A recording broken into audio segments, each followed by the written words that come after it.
Okay, welcome to the Genesis G90. Lots to say here. So let's just start with the fact that the door closes when you put your foot on the brake. Let's start there.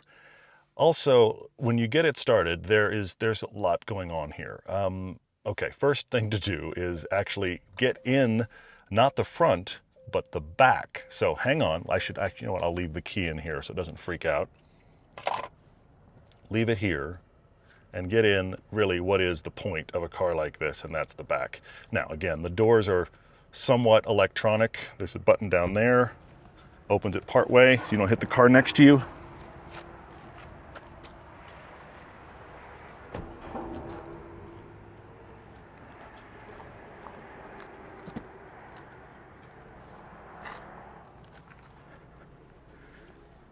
This is really the point of a car like this, is the back seat. Now, as far as the initial comfort when you sit in here, there's a lot of legroom, as you can see. I mean, I'm 6'3" and I've got a pretty tall torso. I'm not going to fit in most cars very well, and that's no different here. But I've got a lot of things I can do. One of the key things is the passenger button here. Now I'm controlling the passenger seat, and I can take it way forward. While I'm at it, I can tuck it forward too. I can completely crumple that up away from me. Now there is a one-touch rest button I could be using. I'm not using that because I really want to show you this in stages, okay? So there's that. And I've actually got a lot of legroom now. Now, if I were a shorter person like my wife sat here, she could put the footrest up and actually be perfectly comfortable just sitting here with her legs out straight. I'm too tall for that, but that's the start of this. Now that I've got the passenger seat button off, I can lay myself down further. I can lay back. I can do all of the things. Now I've got control of these shades. I've got control of the entire media up there. By using this center console here, I can control what's going on with media, climate. I've got heated and cooled. I've got massage, which, why am I not using the massage feature? What am I, insane? If I'm going to sit here, I ought to have that on. So I have almost entire control of the environment while sitting here like this, which of course is kind of typical in a car like this. Now this G90 doesn't really come in a bare bones spec, so you're probably going to get most of the stuff in this one no matter how you spec this. You can't really get this as a cheap decontented version, but I wanted you to see the back of this because, well, it's kind of crazy, to be honest. So let's put this back. Let's bring the passenger seat back into something normal, and then we'll do the point of it for the rest of us, and that is driving. But there is a lot of space back here. The initial seating position is comfortable enough, but of course you can make it really comfortable depending upon how big you are and what you want to do. Again, doors can be opened and closed here. Like I can open this like that, and then I can close it there. You know, I don't have to be bothered by crazy things like, you know, door handles and all that kind of stuff.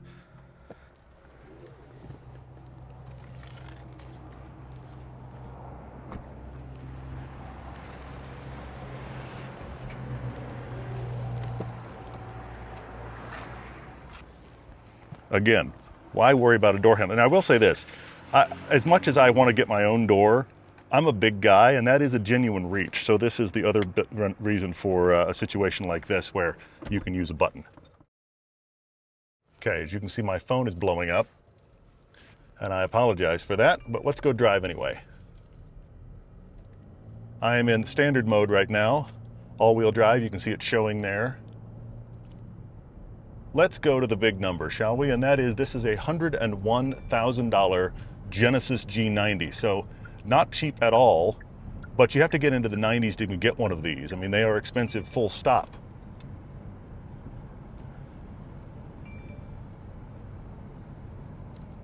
This is the most intense text conversation I've gotten in days, and you're happening to be here with me.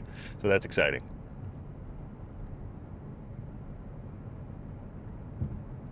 Now this is a huge car, 125-inch wheelbase. Now to give you a frame of reference, that is about 2 inches more, 2 inches longer than pretty much any competitor you can think of. Lexus LS, the long wheelbase Audi A8, the 7 Series, they all have a wheelbase a couple inches shorter than this car does, if you can believe it, which I'm just astonished that that is how big this is.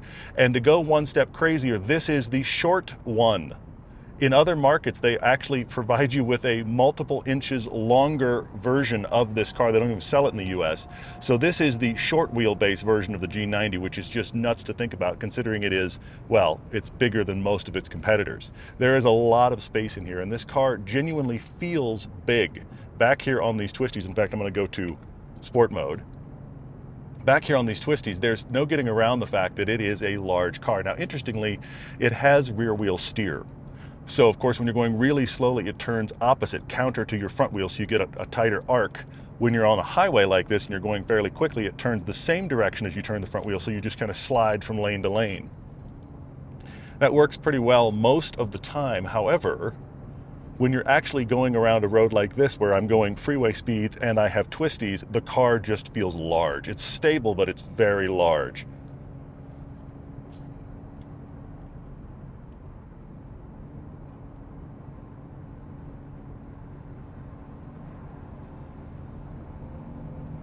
There's no question it can do it, but it's not a situation where this feels the least bit agile. You never get away from the fact that this is a massive vehicle you're piloting.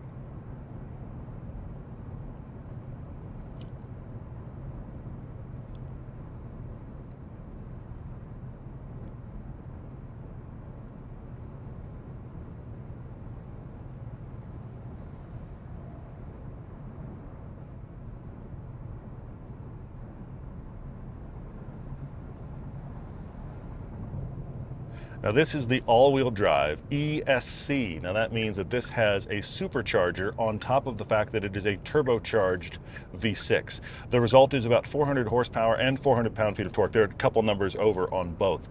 But that means it has a surprising amount of power out of a not that big engine. And you need that for this car because it does weigh over 5,000 pounds.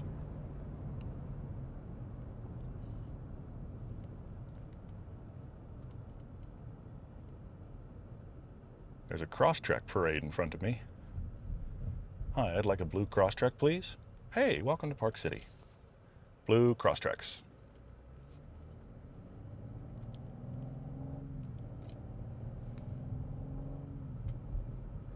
There's incident management.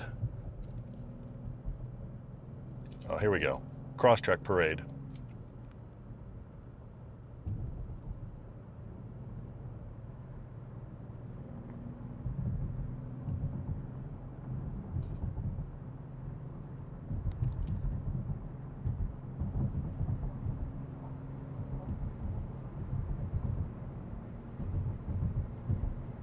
Oh, why don't I have my massage seat on? See, now I'm going to be much more calm in this whole discussion. Let's pass the Crosstrek, shall we? Come on, you get over. I believe in you. Okay. Hey, there you go. All right. Paddles do work.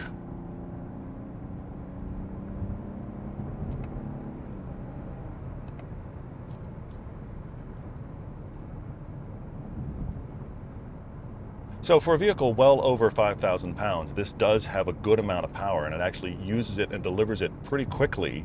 It has a decent sounding engine when you get into it, but none of those are the point here. This is, I hate to say it this way, but it's the closest collection of thoughts, and that is, this is Rolls-Royce thinking. Don't bother with the doors, don't worry about the power. This has enough to do whatever you'd want so that you aren't bothered. This is just about making a luxury experience. It's just about not alerting you to the terrible fact that you're driving. A lot has been done on this G90 to make sure that there is just very little road noise, very little road bump intrusion. I go down some of the worst parts of some of these local roads in this car, and I feel them less than I do in about anything we've had in a couple of years.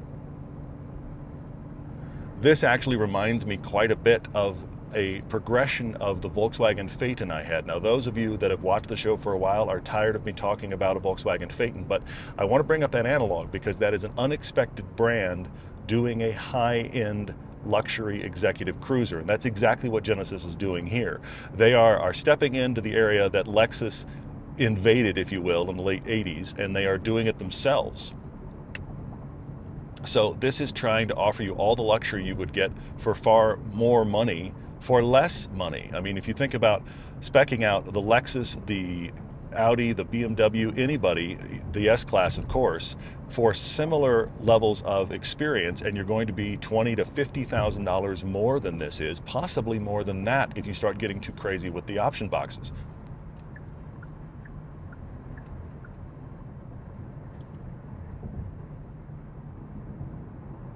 This is one of those cars that we climb in and we think, oh, okay, oh, that's what it costs? Okay, that makes sense. Now, I am not denying that $100,000, 101, let's be honest, isn't a ton of money. It's a ton of money, but there is a ton of content in here. One of the only questions I really have about this interior is this steering wheel. I think it's odd. I think it's not as classy as everything else in the interior and the exterior. And this car looks amazing from the outside. I just think this steering wheel is a bit odd looking and not attractive and doesn't really blend with anything else going on here.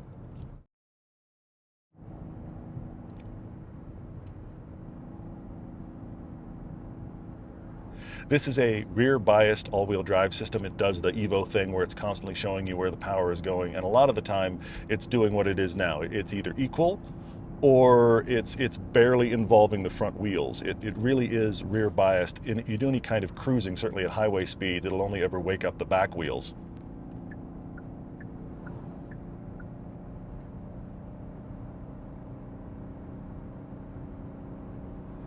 I didn't show it to you, but this also has actually hands-free smart cruise control. Now, it's not an autonomous car. Really nothing right now at this point in 2023 really is an autonomous car.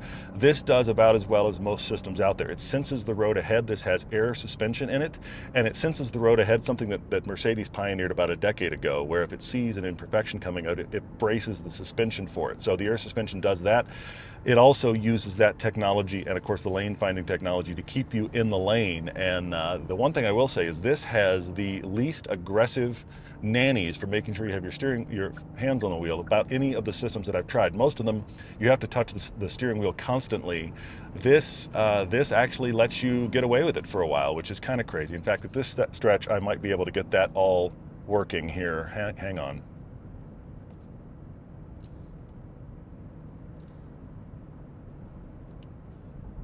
Let's see. Everybody happy now? There we go.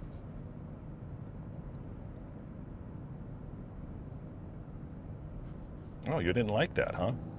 Okay. I'm gonna waste time setting this up on the fly. Here we go.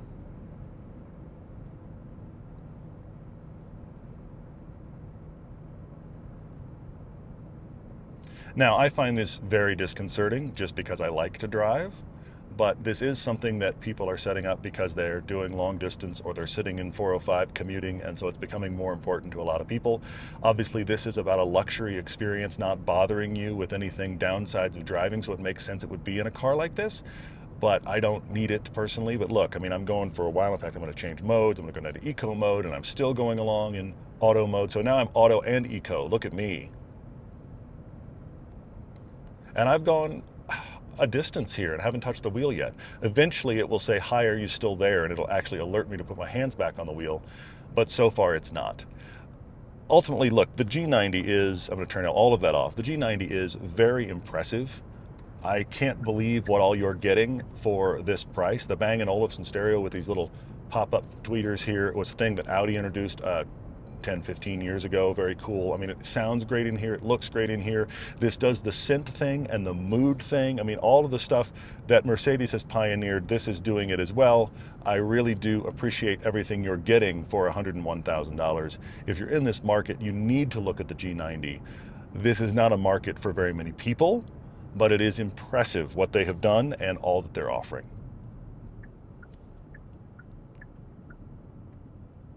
And I like the massage seat. That's tempting right there. Heat, cool, massage, all of the above.